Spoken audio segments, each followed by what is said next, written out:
mọ́kì ní gbogbo bíkíbi tẹ́ bá ti láǹfààní àti mọ́ gbọ́ mi ní wákàtí àti ọ̀wọ̀ yìí. ènìyàn yẹ ṣàwọ̀ rẹ̀ wò ènìyàn ọmọ ènìyàn ẹ̀rù ráyé lòdì. testing là ń ṣe lọ́wọ́.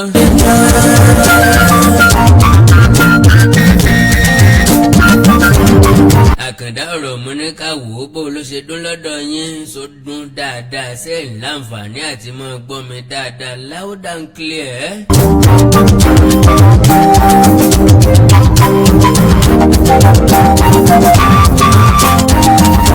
kí ló ṣe fún ọ tó lè fọwọ́ lẹ́rọ̀. mọ́ kí gbogbo ọmọ ọkọ Yorùbá pẹ́kú dédé àṣẹ láṣẹ Elédùmarè. ẹ̀yin tẹ́sí wà lẹ́nu iṣẹ́ ọ̀nà fún ọmọ Sunday jẹ́dẹ́jẹ́dẹ́ fún iṣẹ́ ọjọ́ ajé tí ń bọ̀. ọjọ́ sátidé ni sí àwọn èèyàn kan wọ́n ti wà lẹ́nu ẹ̀ lọ́wọ́ báyìí. tómi lọ sàmọ̀ sí tómi lọ sàmọ̀. ìyá dírẹ́sà ò gbọ́dọ̀ sọ wípé òun nísinmi lọ́jọ́ sátidé àti Sunday bákan náà ni bábà bákan náà ni photographer. gbogbo àwọn event decorators gbogbo alága àjókòó alága àdúró eléyìí tó bá wà nílé ní ìsìn kò rí sí ni. ẹ̀rù láyé lòdì náà ènìyàn yẹ ṣàwọ̀ rẹ̀ wò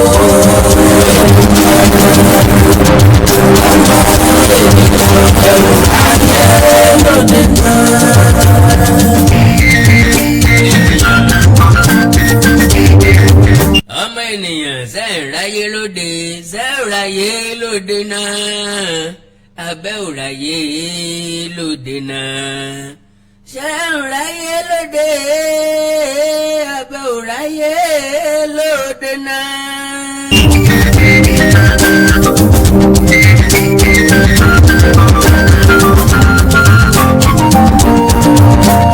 tèmi o wọ́n fẹ́ káyé kan lọ́wọ́ ni wọ́n fẹ́ mo sáti sí gbọ́nlẹ̀ kó jẹ́ ní Olúwa fún mi lọ́kọ.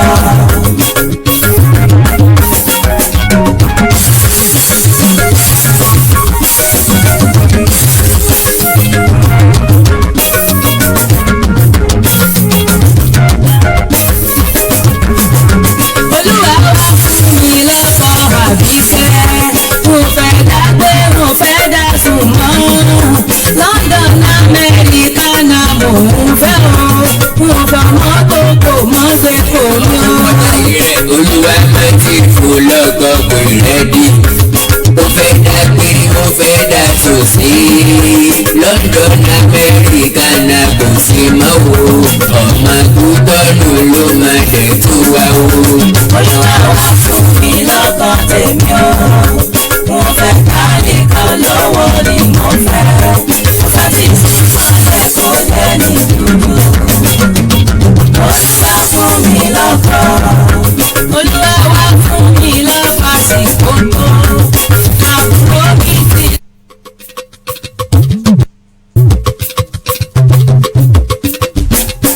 mo fẹ́ kẹ́ bá mi wò ó báwo ni voice ẹ̀ ṣe rí báwo ni audio ṣe rí báwo ni visual ṣe rí.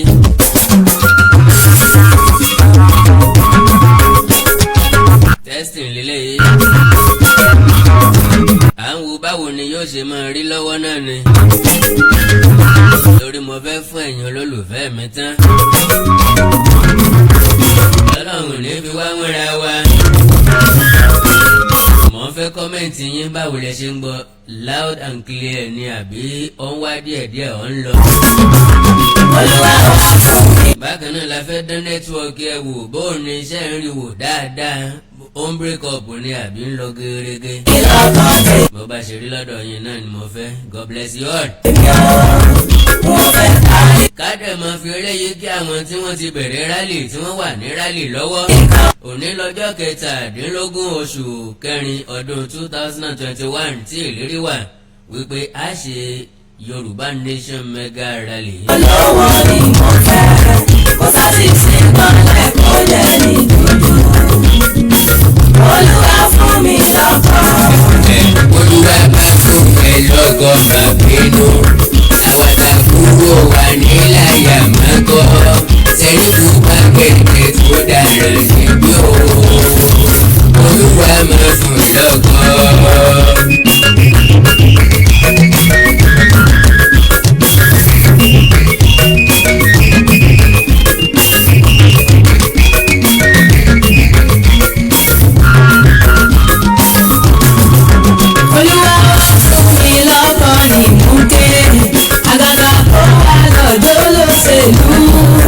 Kọmíṣánná mínísítà sẹ́nétọ̀ wọ́n dá mi ò fẹ́ kánsẹ́lọ̀ mọ́gbé kò mí o.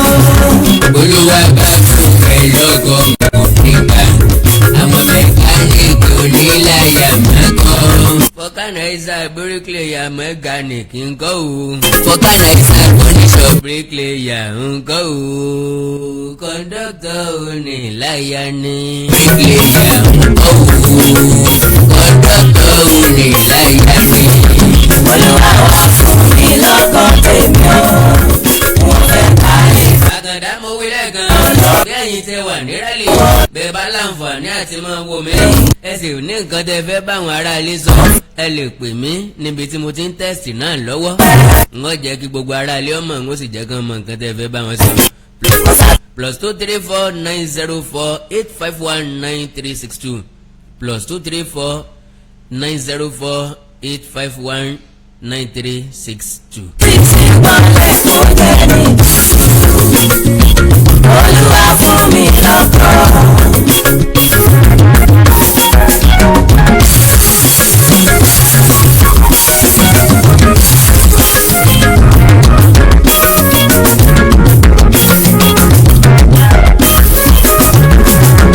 Olúwa wá fún mi lọ́kọ̀ Àbíkẹ́. Mo mọ̀ pé ẹ ti gbọ́ ilé rí ẹ sì ti wo fídíò rẹ̀ tẹ́lẹ̀ àbí?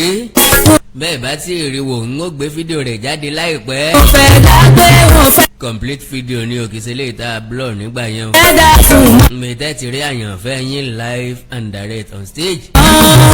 London Amẹ́ríkà náà mò ń fẹ́ o. Mo fẹ́ mọ́ kókó mọ́ gbé kò mọ́. Ọjà ìrẹ̀ Olúwa máa ti fò lọ́kọ̀ pé rẹ́dí. Ó fẹ́ dágbé ó fẹ́ dàtún sí. London Amẹ́ríkà náà kò sí mọ́ o. Ọmọ kútọ́nù. Ẹ má bínú ẹ̀yin tẹ́ bá lérò wípé orin mi nìkan ni mò ń máa ń play lórí àwọn ètò mi ó nídìí pàtàkì. Ìdí ni pé àwọn orin kan tẹ́ bá lò lórí prógrámù àwọn copyright wọn á máa fáìnì èèyàn. Ǹlẹ́ fi máa rí àwọn ọ̀pọ̀ nínú àwọn èèyàn wa tọ́jà pé tán bá ń ṣètò wọn á sọ wípé àwọn ò ní copyright fún orin tí àwọn ń play instead tí mi ò fi sọ bẹ́ẹ̀ mọ́ láwọn orin rẹpẹtẹ tí mo lè máa play lórí ètò mi. Kẹ́ẹ̀tún lè fi gbádùn mi dáadáa náà ni àti kẹ́ ẹ lè mọ̀ wípé àyànfẹ́ yín oríṣiríṣi nǹkan náà ni mo lè ṣe. God bless you all. Ẹ ṣé fún títẹ̀lé tẹ̀ ń tẹ̀lé mi, ẹ ṣé fún ìfẹ́ tẹ̀ ní sí mi, Ọlọ́run ò ní pa náà fẹ́ o. Mo fẹ́ kárí kan lọ́wọ́ ni mo fẹ́. Láti fi wọlé kó jẹ́ ní dúdú. Olúwa fún mi lọ́kọ̀. Olúwa wá fún mi lọ́kọ̀ sí kókó. Àbúrò mi ti lọ nílẹ̀ tán. Ẹ̀dá gbogbo tilẹ̀ bímọ ọkùnrin ni. Àbọ̀mọ̀ mẹ́ta dé. Ẹni ní now cracking voice ṣé lóòótọ́ ni voice mi ń crack ẹ dákun torí Ọlọ́run ẹ̀yin tẹ́ ẹ bá ń gbọ́ mi tẹ́ ẹ bá ń wò mí bó ló ṣe rí ṣé voice mi ń crack ní tòótọ́. Ẹnu ga ò wáyà. Olúwa wá fún mi lọ́kọ̀ tèmi o. Mo fẹ́ kárí kan lọ́wọ́ ni mo fẹ́. Mo sáti sí pọ́nlẹ̀ kó jẹ́ ní dúdú. Olúwa fún mi lọ́kọ̀.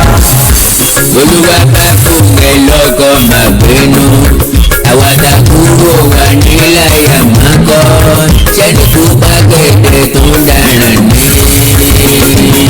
Olúwa. Àwọn èèyàn béèrè ìbéèrè lọ́wọ́ mi wọ́n ní kí ni relationship tí ń bẹ láàrin mi àti Olúgbénga Adébóyè Àbẹ̀fẹ́jẹ̀ngbé tí èlé fún wọn tán tó dolóògbé ń jọ́ sí. Kọ́lọ̀ ń ọdẹlẹ̀ fẹ́yàn rí kọ́. Bọ̀bá jẹ́ pèdèpèdè tó lórí nǹkan kan mú lára Gbénga Adébóyè ọ̀fẹ́ mú nǹkan kan ni. Bí wọn náà ti rí bó ti kọjá àyè rẹ báyìí èyí tó jẹ́ kó o sì wọ̀ má. Ṣé ti gbélé tẹ́lẹ̀tẹ́lẹ̀?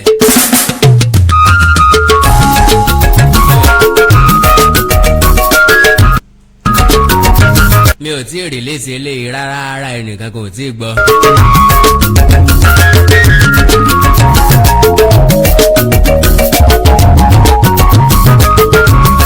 Kò sí anybody tó lè bá ń ṣe o. gbogbo ẹ̀yin tẹ́jọ́ mọ ọkọ Yorùbá bí wọ́n bá ti ń ṣe rálì yìí lẹ́gbẹ̀ẹ́ ọ̀dọ̀ yín ẹ̀yin náà torí Ọlọ́run ẹ bá wa jọ́ ìwọ̀n. èèyàn kan ló kọjá yìí ẹ̀. akíkanjú kan ò lè dógun sẹ́bí ọ̀bá sálátìlẹ́yìn fún ijó àjùmọ̀jó nígbàyè wíwọ́ lẹ́sẹ̀ ijó ànìkànjó wọlé gẹ́rẹ́rẹ́. yóò máa gbómi. kò sí anybody tó lè bá ń ṣe o. èèyàn kan ló kọjá yẹ tó ló máa bú mi. ìdí bá pẹ̀lú afẹ́rí stupid. èmi ló ń bú yẹn bọ̀bọ̀ kan ló ń kọjá yìí ẹ̀ ó ló máa bú mi. èmi ló ń bú yẹn bọ̀bọ̀ kan ló ń kọjá yìí ẹ̀ ó ló máa bú mi. kò sí anybody tó lè bá ń ṣe o. èèyàn kan ló kọjá yẹ tó ló máa bú mi.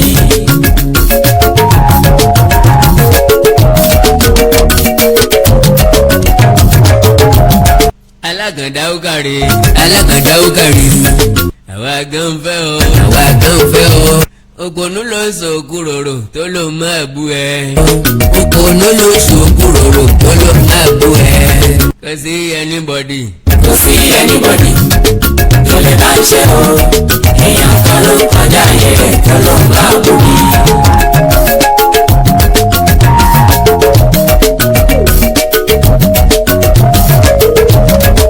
torí Ọlọ́run ẹ̀yin tẹ́ bá wà níbi rally ẹ lè kọ́mẹ̀ntì láti jẹ́ ká mọ situation of things níbi tẹ́ wà. torí kájà ayẹyẹ lẹ́yìn torí. ìjà gbogbo wa lẹ̀ ń jà iṣẹ́ gbogbo wa lẹ̀ ń ṣe lágbára Ọlọ́run ìkọ́ ìkéjò lẹ́sẹ̀ wá láti dààmú òní dé báyìí gbogbo yín tẹ́ jáde pé náà lẹ́wọlé pé láṣẹ Èdùmàrè. kájà ayẹyẹ èèyàn tó. ẹ jẹ́ àmọ́ bí nǹkan ṣe ń lọ lọ́dọ̀ yín kálíbà mọ́wọ́ tá a fi jẹ́. èlèké ajá jẹ ìrònú ẹ láti dẹ́kun gidigidi dèdèrè ẹ láti tó. ọ̀kẹ́ wọ́n ní píkṣọ̀ mi ló ń kíráàkì ẹ láìfò ní ẹtì mọ nẹ́tíwọ̀kì Nàìjíríà. nẹ́tíwọ̀kì ní God bless you Mr. Atọ́balóyè Abdullahi. Mr. Kọ́lá Adébáyọ̀ wọ́n ní yes your voice is cracking and the network is breaking. I hope it's network. network náà ni o. èèyàn tó lè gbé àjàjà ìrònú ẹ láti dínkù gidigidi ìdírí ẹ. ẹ tiẹ̀ gbọ́ mi pẹ́ tiẹ̀ rójú mi ẹ sì wá wò mí God bless you. ojú tẹ fi ń wò mí ò ní fọ́ láti Èdùmàrè. ètí tẹ fi ń gbọ́ mi tí náà ò ní di ẹ̀ ní fi gbọ́ bí ẹ̀ ní fi gbọ́ bànújẹ́. ojú tẹ wá fi ń rí mi ẹ̀ ní fi wò kú ọmọ. ẹ̀ ní fi wò bànújẹ́ o. ojú tẹ ń dín tó torí ibi tí ọ̀fọ́ èrè ní dúró dè. àtẹ̀mí àtẹ̀yìn ojú owó yọjọ́ ríre dọjọ́ alẹ́ ni. ẹ̀já gbìyànjú tá a bá bímọ ká gbìyànjú láti tọ́jú ọmọ láti tọ́mọ láti kẹ́mọ níwọ̀nba tọ́lọ́mùbá fún wa lórí ọ̀fẹ́. ìdínipọ̀ ọmọ tá a bí tá a kọ́ ní gbélé tá a kọ́ tà. Oòduà nation all the way. Oòduà nation all we want. Oòduà nation now or never.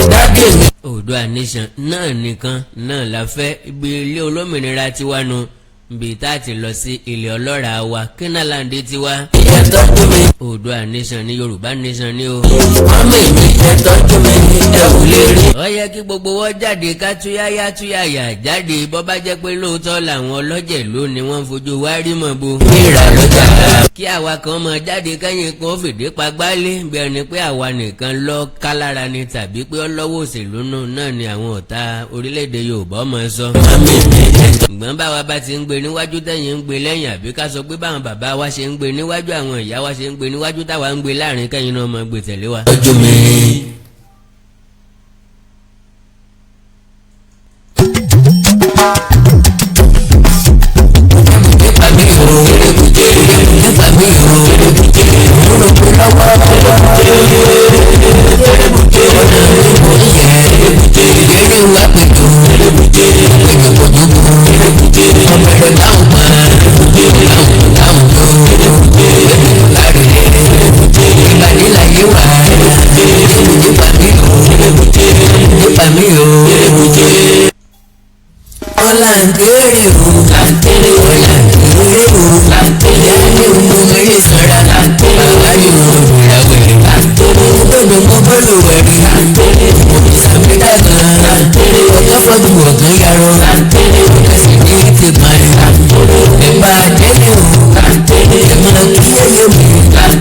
jẹ́ kí n máa fẹ́lẹ́ ìṣe lọ́kìn dúpẹ́ olórí àdáàdá tán lọ́wọ́ èèyàn níbi ẹni èèyàn bí èèyàn gbogbo èèyàn olólùfẹ́ ètò mi gbogbo èèyàn olólùfẹ́ àkàndá ọ̀rọ̀ Awíkonko àánú ọlọ́run alayò ní fi sílẹ̀ mọ́ gbàgbé nọ́mbà mi WhatsApp nọ́mbà mi +234 904 851 9362 +234 904 851 9362 ẹ̀yin tẹ́ ẹ bá fẹ́ pe nọ́mbà ọ̀hún tẹ́ ẹ bá fẹ́ pè direct tí ì bá ti ṣe lórí business ẹ mọ́ pè mí tí ì bá ti ṣe lórí business mo fẹ́ kí ni ẹ kí mi lórí WhatsApp mo fẹ́ yìn ni ẹ yìn mi lórí WhatsApp tó bá ti jẹ́ lórí business ẹ pè mí bẹ̀ because n ò ní big pick ẹ bẹ́ẹ̀ bá pè mí dàbí tí n bá ti pick ẹ tí kì í sọ̀rọ̀ business lẹ́fẹ́ sọ wọ́n kọ́ tiẹ̀ dànù. gbogbo ẹ̀yin tẹ́ ní pródọ̀tì tó wù yín láti polówó ẹ̀ lórí àwọn ètò Àkàndá ọ̀rọ̀ Awíkonko àkòrè gbogbo ẹ̀yin pásítọ̀ gbogbo ẹ̀yin àfáà ẹni mọ̀lódé ni ẹni ìpàdé àdúrà ni elétò àkànṣe ètò àdúrà ni ẹni wòlímọ̀ ni ẹni wàásí ìta gbangba ni tẹ́ fẹ́ kéde rẹ̀ tẹ́ sì fẹ́ ká yọ gbọ́ ẹ̀já kàn sí Àkàndá ọ̀rọ̀ Awíkonko live and direct tó bá sì jẹ́ pé ìfọ̀rọ̀wérọ̀ lẹ́yìn fẹ́ aláǹfààní àtijọ́ sí ìfọ̀rọ̀wérọ̀ dáadáa tẹ́ wá sórí ètò live and direct ẹ̀já sọ̀rọ̀ láìpẹ́ +234 904 851 9362 +234 904 851 9362. ráàlì wa kò ní di wàhálà o ẹ̀jẹ̀ afẹ̀sọ̀sẹ́ o gbogbo àwa tá a jáde láti ṣe ìwọ́de wọ́ọ́rọ́wọ́ ńlá ní ká ṣe ẹ má jẹ́ ká sọ di wàhálà ẹ má jẹ́ kó di nǹkan tí a kábàámọ̀ lópin ohun gbogbo ayọ̀ ni gbogbo yín padà lérè yín níta ti torí rẹ̀ ṣe òun ní gbà lẹ́yìn wa àtàwọn àtẹ̀yìn àjọjẹrè ilẹ̀ Yorùbá ni Nàìjíríà.